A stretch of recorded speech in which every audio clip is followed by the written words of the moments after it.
One, two, 1, 2. So Zohran Mamdani, well, actually, what up to the nobody that's here? Zohran Mamdani just became the mayor of New York. Just like the Spanish It does not flu, come from the influenza like virus, look, jackass. I don't know where it comes from. It has to come from the same virus to be in the same family. Viruses come in families. Stop touching niggas with your hands. And the right wing is doing their, false hubbub because it's uni-party politics. Like, this is a lot of rhetoric over action. And this isn't even to say that Zohran himself is an issue, more so that establishment politics are, because the only way to stop something is to stop something. So to play the game that was never meant for you to win really just keeps the game going. It's the misunderstanding of change. Am I supposed to vote for? Am I supposed to vote for the Democrat who's going to blast me in the ass, or the Republican who's blasting my ass? Politics is just all one big ass It is blast. a coast to You're gonna coast, get your ass blasted. nationwide You know ass what? blasting. No more. So to speak, where you're left with this idea that because you're involving yourself into something, that alone is going to make that thing better, rather than looking at it from a whole position, like you understanding it qualitatively, like what are you changing, right? What are you giving the people? I'm looking at the goddamn camera. I didn't do nothing. What are you giving the people? How are you putting the people in a position that the people can operate for themselves and do what the people need to be doing? Oh, shit. And do what the people need to be doing, right? We have seen things like this happen before. I mean, Obama, right? The Obamification fixation that happens with politicians is very telling, because it just causes a lot of progressive inertia where you feel as though things are happening, but they really aren't. Like, maybe a couple of policies get passed, maybe you have a couple things change for a split second, but it'll be for what it is for however long it is until somebody changes it, because policy alone isn't the thing that changes the people's material conditions. If we are left in a system, we are in a system that is predatory, has put people in dire straits, mentally, physically, financially, whatever have you. We aren't doing, anything besides moving. That's why I've cremated this new program called Book on Fine. Like, again, it's progressive inertia. You feel as though, hey, I voted for this person. Maybe we went to a couple rallies, knocked on a couple doors. Maybe I get that person in the office, right? Then maybe this person passes a couple things that I like, right? But then, when did the Voting Rights Act get, like, was it that was like 65, right? The Voting Rights Act. They've been fighting over that since 65. You see what I'm, like, that's progressive inertia in and of itself. People were protesting, fighting for human rights one of the human rights was being able to vote within this system, they still faced a bunch of backlash, still do to this day, to vote. And now we are still in 2025 arguing about voting rights. How the fuck would you show me something if I couldn't have it then? It's a matter of a lot of nothing happening, but something's happening, because at the end of the day's gonna end.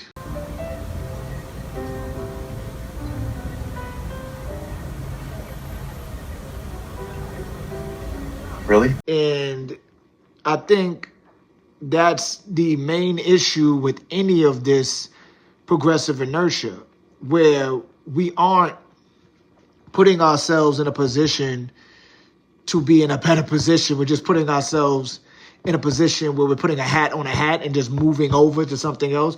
Now, Zohran Mamdani himself, this moment could be a watershed moment for people, possibly, but it has to be with people being very intentional and strategic about how they want to move. Now, obviously, I'm not about to tell you what to do via a YouTube live. I have no idea what you're talking about, sir.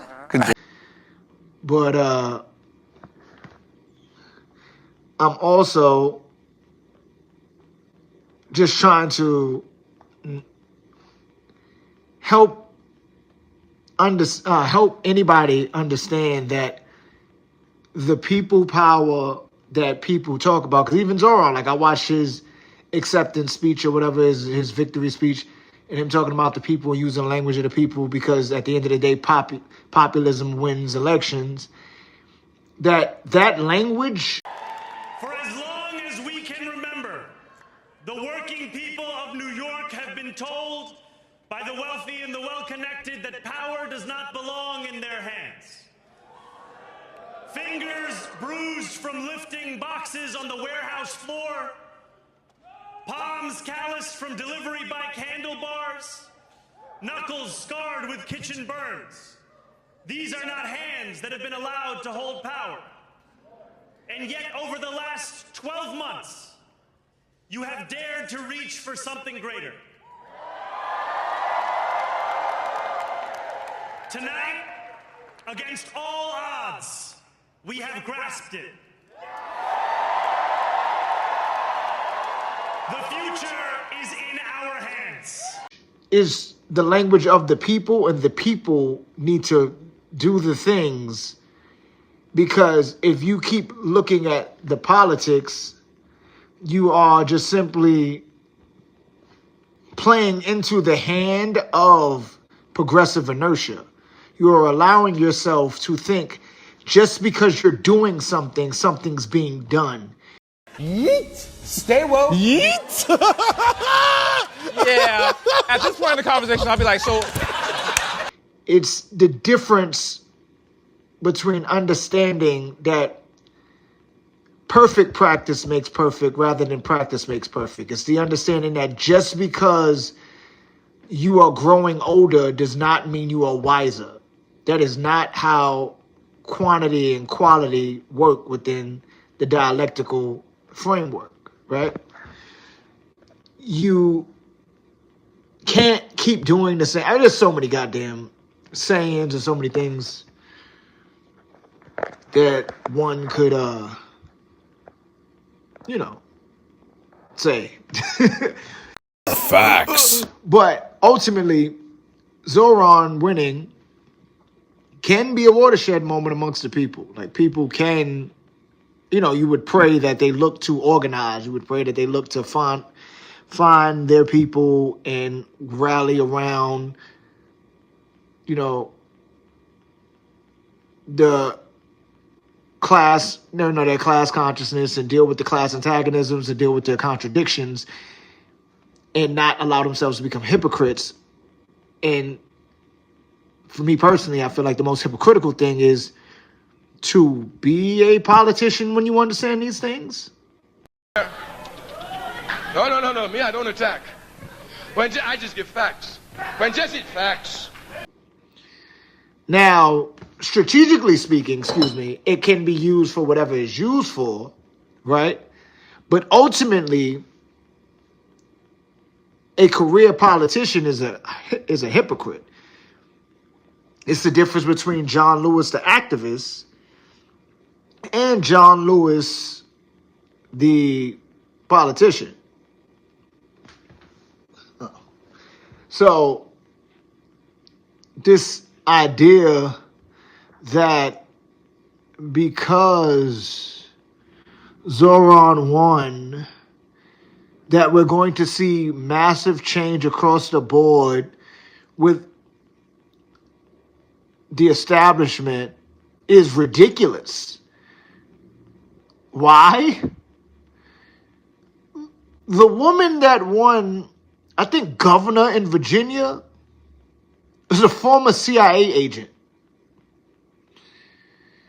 I think the lady that won in New Jersey or whatever she won was a former cop or something like that. Like, I say all that to say, you don't win with politics in establishment form.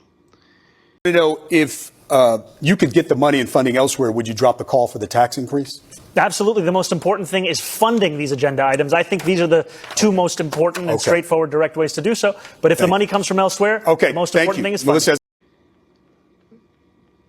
All you're doing is doing nothing, thinking that you're doing something. And that is because of progressive inertia.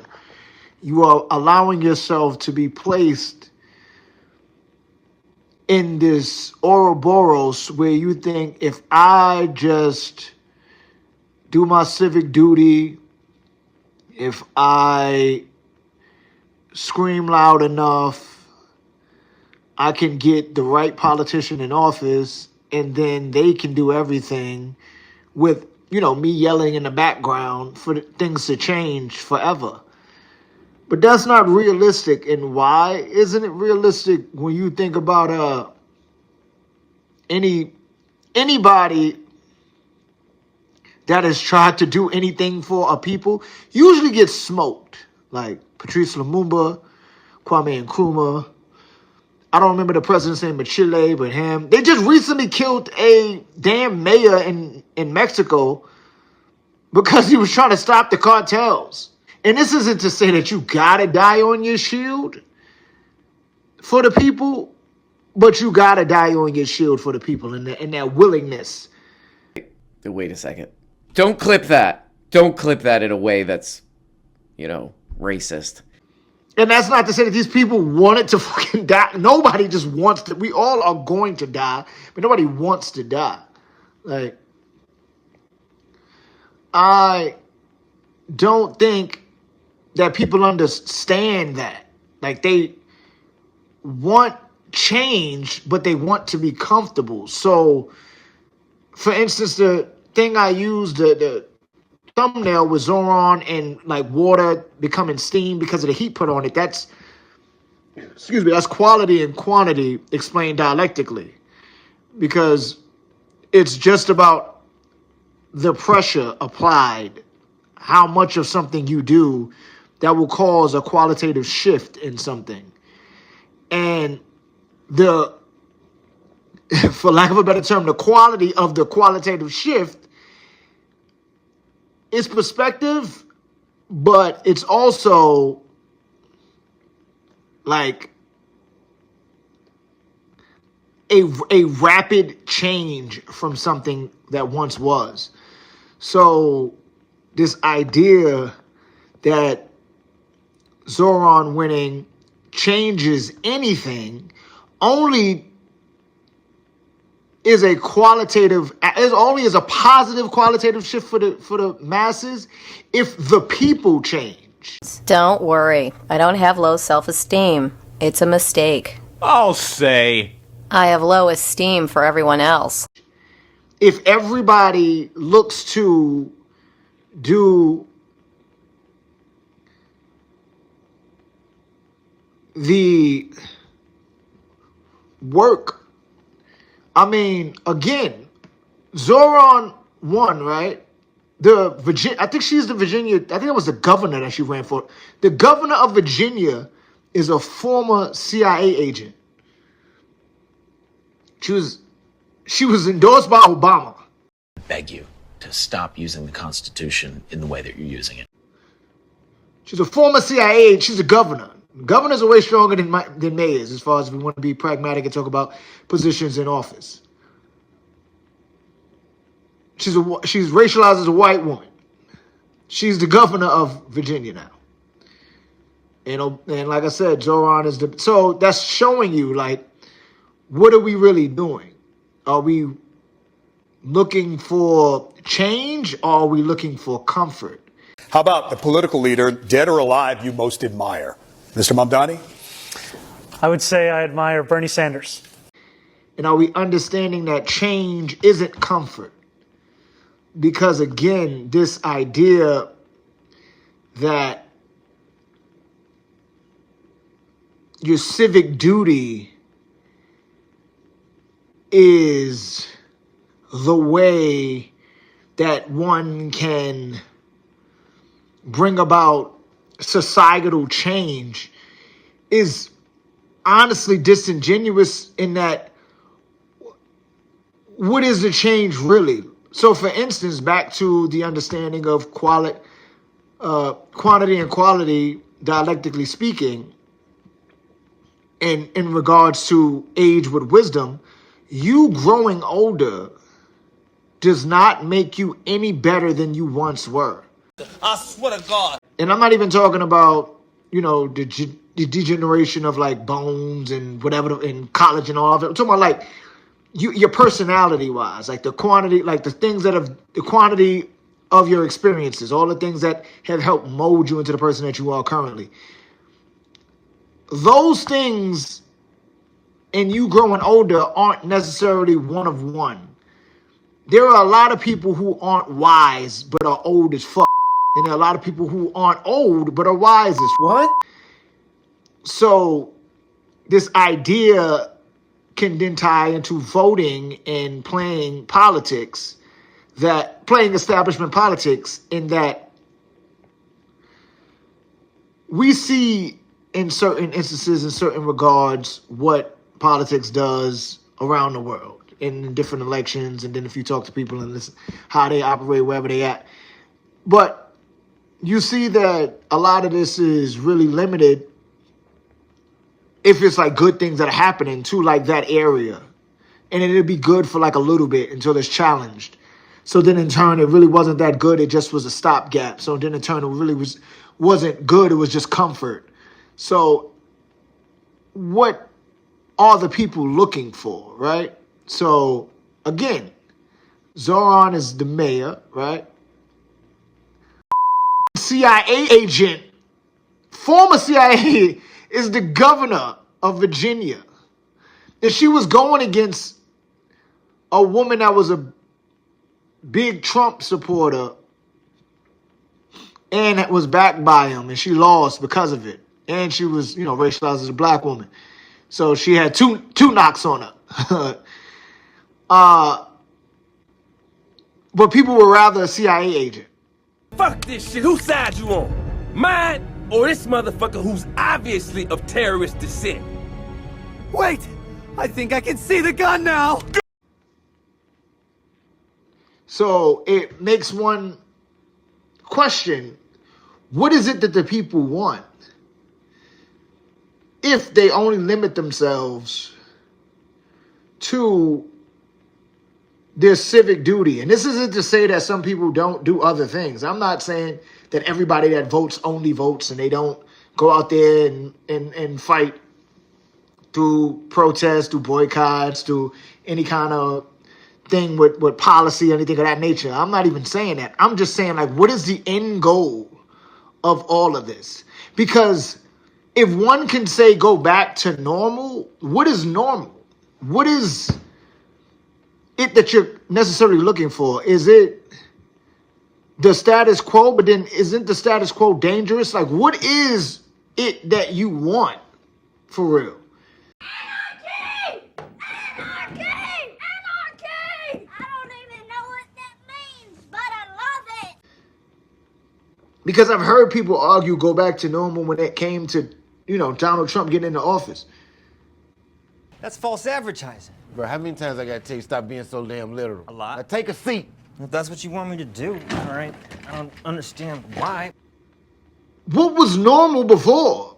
Like, what was the good thing before that people were going off thinking that they were living in the greatest place in the world? Like, what is this lie being told? It kind of then makes me think about the greatest laundering of terrible acts, I think, by anybody is the ruling class, the predator class or whatever of Japan, right?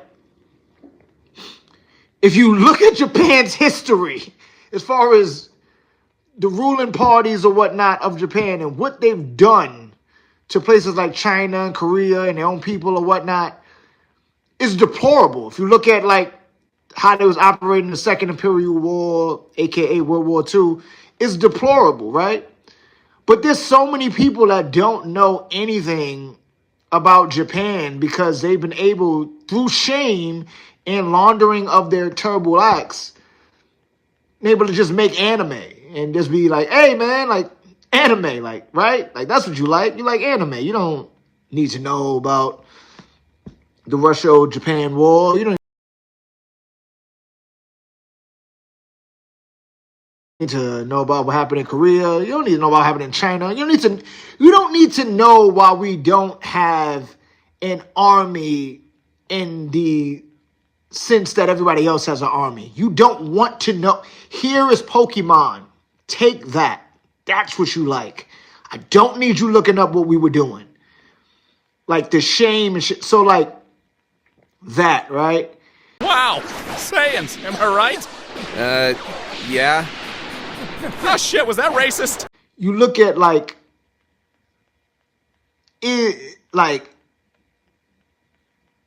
America, North America, has tried to do that, but they still do all the terrible things still too. And Japan still, government-wise, still part of like fucked up shit, I'm sure. Like I'm not well versed on Japanese politics as of right now. I do know like a few years ago, the former prime minister did get shot with a 3D gun because he was backing a Japanese Christian cult, like leader or something like that. Like he was cool with him, and that Christian cult leader, obviously being a cult leader, was extorting the shit out of people. And the guy that killed him, his mom was getting railroaded by that cult leader. She gave up, I think, her life savings and shit like that. So, but I say that to say like,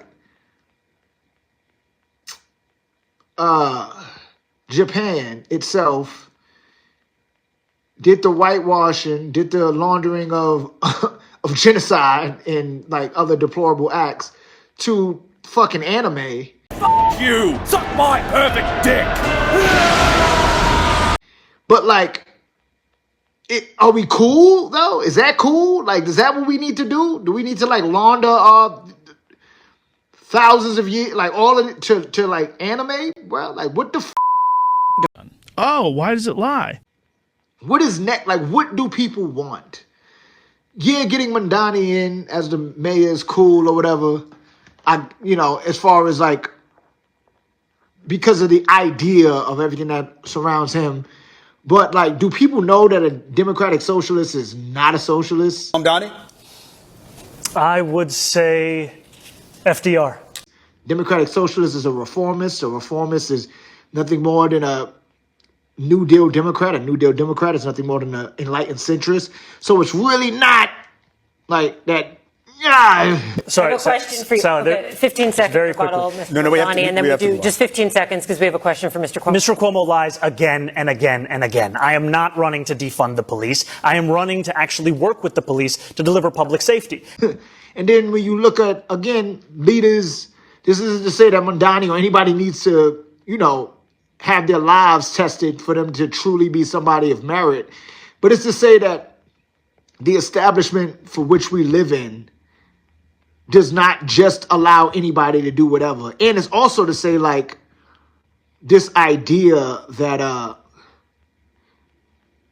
electoral politics changes shit in a qualitative way that is a true qualitative way is not real.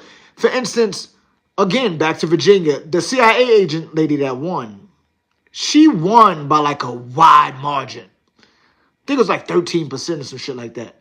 Mamdani technically won by like 8 to 9%, right? But if you factor in Sliwa's votes and Eric Adams' votes, Mamdani won by like 1.4%. Why do I say factor those votes in? I'm going to be a little bit... It's abstract, but it's pragmatic for the sake of, like, if you want to believe in a two-party system. Or, you know, Donnie ran as a Democrat, even though he's a Democratic Socialist. But, I mean, it's the same thing. And I also think that part of the reason why Democrats are in the situation that we are in... What's the name ran as an independent? Cuomo. But, I mean, he was a Republican. Sliwa ran as a Republican.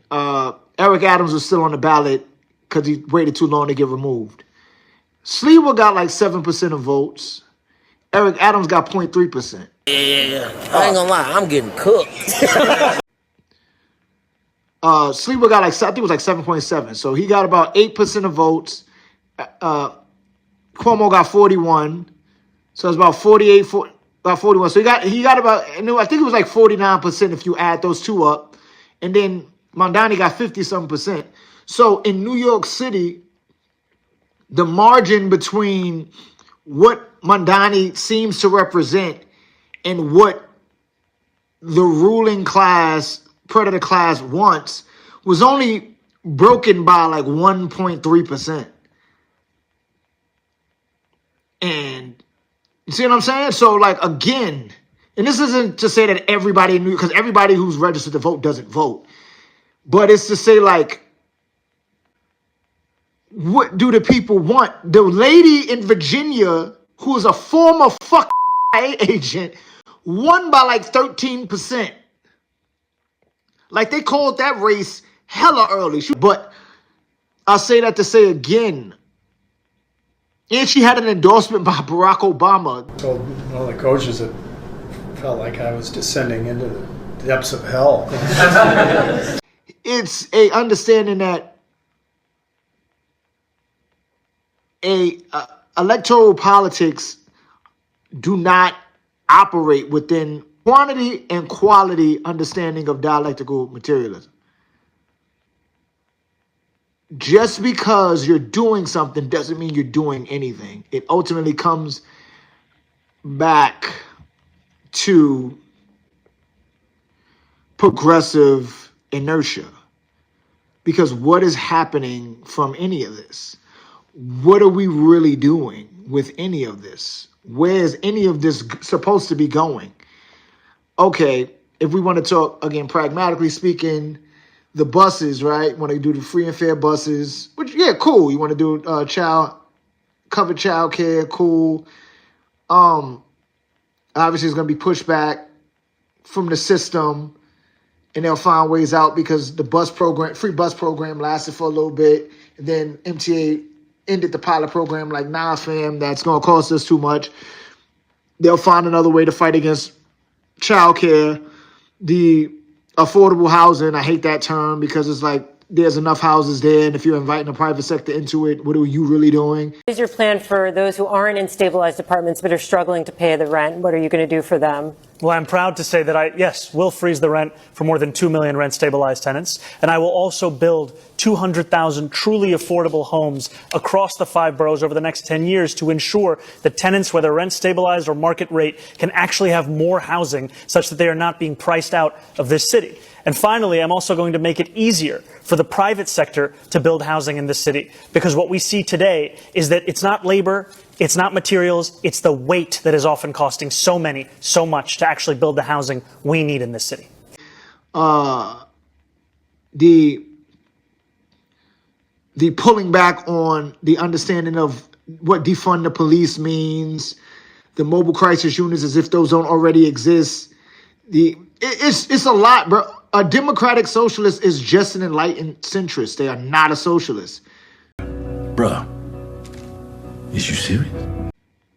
Zohran Mamdani is been Obama-fied, and the Obama fixation is going to create a lot of reactives, just like it did with Obama, where people who I remember when I voted for him as a kid, and I remember actually when I voted for him in New York, that maybe a week or two later, some wild shit, I got back a letter or something that said that my vote didn't count, and then I had to go to court about it because they were claiming that I didn't vote, I guess, at where I was supposed to vote at.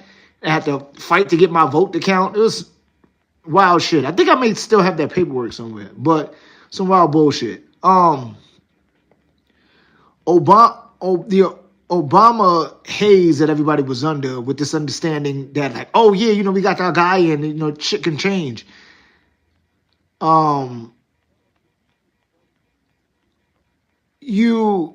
Once you sat back and realized oh shit, he's doing the same things that Bush and all the rest of them were doing. He's just doing it with seasoning. There's no difference. Once you realize that and you started to say shit, there's people that would not hear you. Everybody became reactive about Obama. Oh, shock to the fool.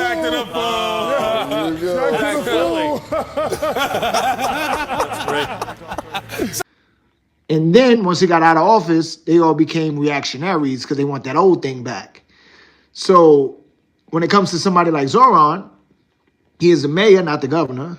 Kathy Hochul ain't shit, but she's supposed to be getting primaried or whatever. But I mean, that's just for somebody who also worked for Obama before.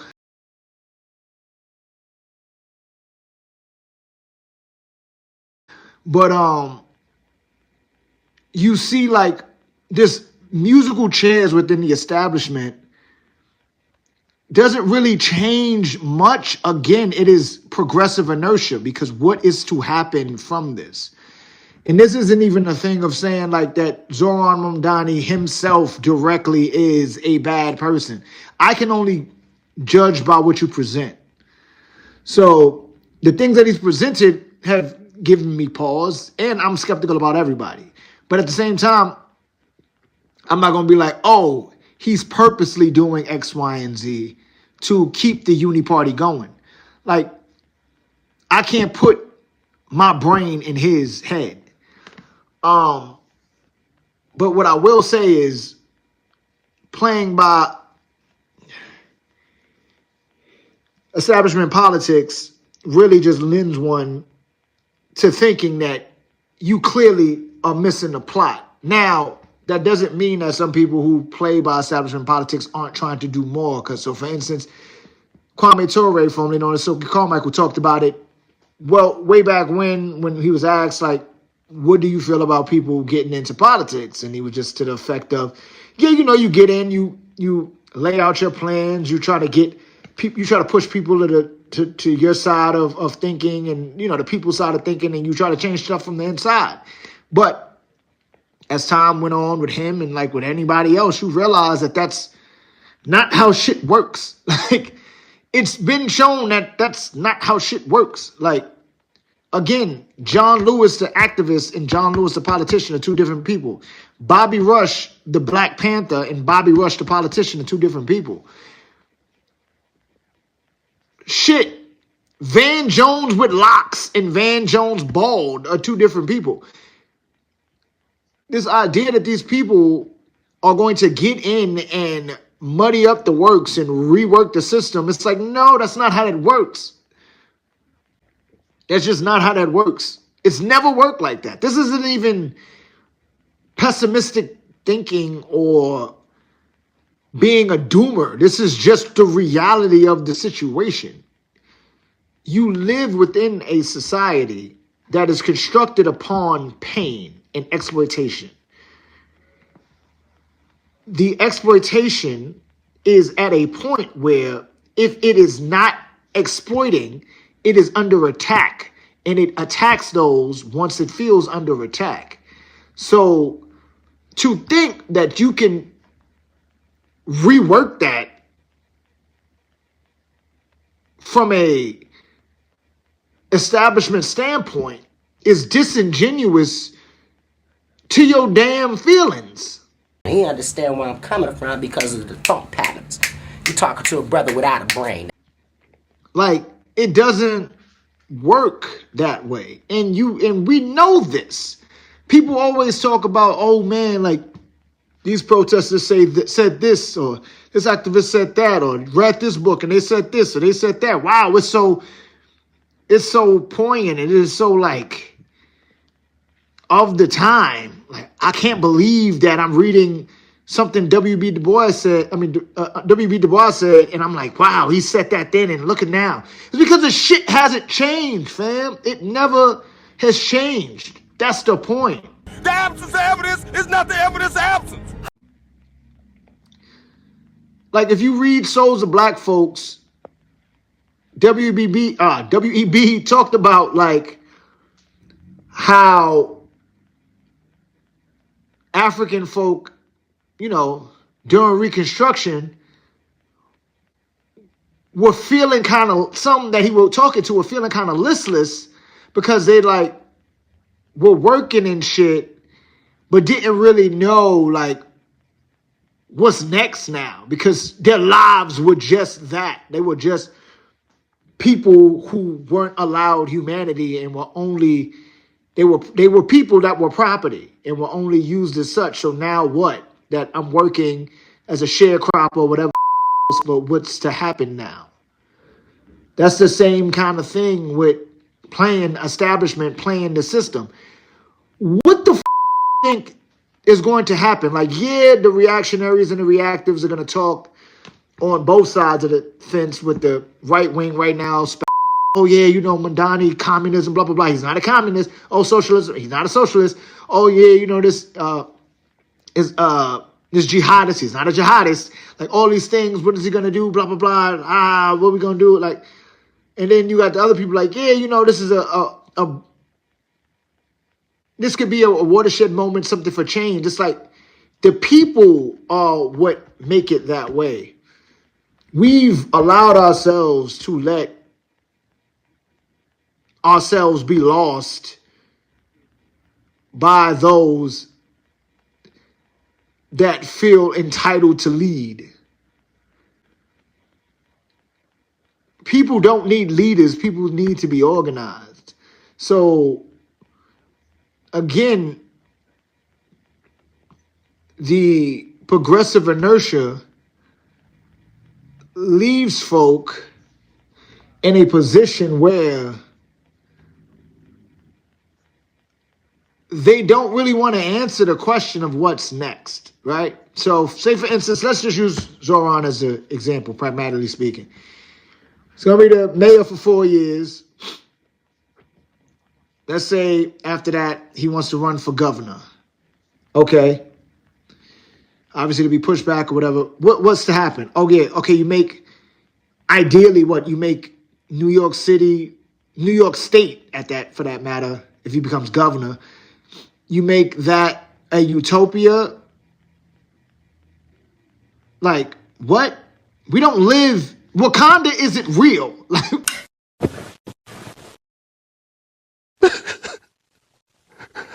There was a metaphor for the Congo, low-key, but still fuck Stan Lee, other bullshit. But Wakanda isn't real. So you can't, again, do this game of, if it's cool here, then I'm cool. Because then that's just comfortable demise. Internationalism is a thing for a reason.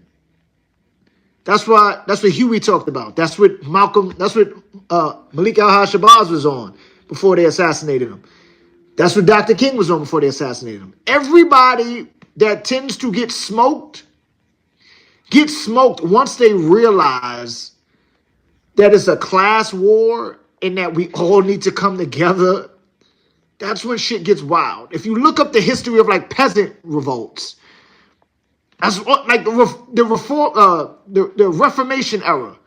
After Martin Luther wrote what he wrote about the church cashing people out to go to heaven and shit, the peasants the peasant class was already pissed off. They wilded out after that. Martin Luther was like, wait, nah, I ain't mean for y'all to kill people. Fuck you, Martin.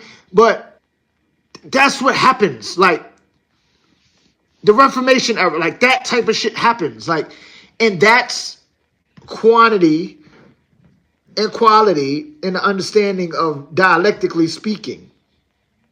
It is bound to happen. These antagonisms create so much of a contradiction that something has to change rapidly. And this isn't to say accelerate, like you'll go out there and be like, yo, Zohran won, or blah, blah, blah won. We wildin'.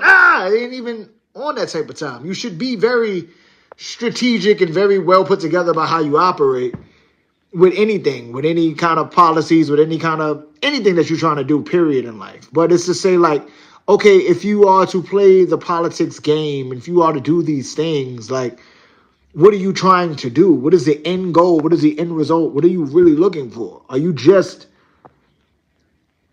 trying to be in office? Is Zohran just trying to be the mayor so that he can be the governor? Like, there was a internet personality activist lady that was talking about how Zohran should speak about the Congo, and people got pissed at her, saying like, yo, he's only the mayor of New York City. It's like, okay, but he's Ugandan, right? His dad's a political writer, activist, right? He speaks about Palestine. Why wouldn't you speak about the Congo? Some of the people that are his constituents, I would imagine, people that voted, have, because there's money in New York, have something to do with what's going on in the Congo. Some of the people I would imagine that are around him have something to do, because everybody does, in that there is no such thing as isolated imperialism or colonialism. It affects everybody. This phone has shit that's in the Congo that gets dug up by artisan miners. And an artisan miner is just someone who isn't working for a mining company and is a child more often than not that's doing it just to make ends meet. So to speak about Palestine but not speak about the Congo is an issue, because the Congo is one of the main fuelers of capitalism, right? And then if you claim to be fighting against the oligarchs, like he said in his speech, then as has so often occurred, the billionaire class has sought to convince those making $30 an hour that their enemies are those earning $20 an hour. They want the people to fight amongst ourselves so that we remain distracted from the work of remaking a long broken system. We refuse to let them dictate the rules of the game anymore. They can play by the same rules as the rest of us. Together, we will usher in a generation of change. And if we embrace this brave new course, rather than fleeing from it, we can respond to oligarchy and authoritarianism with the strength it fears, not the appeasement it craves. he would speak about the Congo. This isn't to say that Zohran Mamdani himself has to put on a cape and go to the Congo. No, this is to say, like, you are in the financial epicenter of empire. You speak about Palestine, and you should, and also also there's a bunch of people financially backing who are in New York City and all around the country who benefit from what's going on in Palestine. You should speak about the Congo. But people had an issue with that person asking Zohran to speak about the Congo.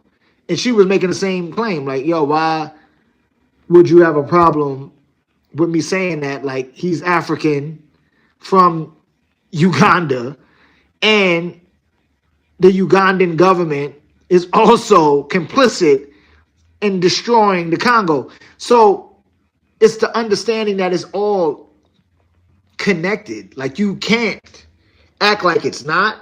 So that's why this idea that